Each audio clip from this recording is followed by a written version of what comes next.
Hello investor and tedder, আজকে আমি আলোচনা করব উইকলি ব্রেকআউট দেবে এমন কিছু স্টক সম্পর্কে।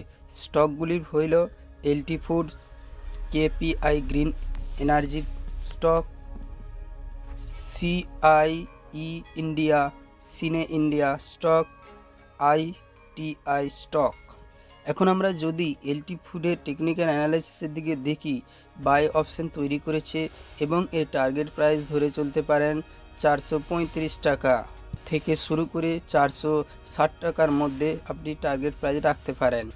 কেপিআই গ্রিন এনার্জি সম্পর্কেও যদি আমরা তার টেকনিক্যাল অ্যানালাইসিসে দেখতে পাই, 10 ডে ডিএমএতে বাই অপশন নতুনভাবে তৈরি করেছে। ইএমএ অর্থাৎ এক্সপোনেনশিয়াল মুভিং এভারেজেও আমরা দেখতে পাচ্ছি নতুনভাবেই KPI green energy buy option তৈরি করেছে। এর আমি টার্গেট ধরে নিতে পারি 939 টাকা থেকে শুরু করে 950-এর মধ্যে।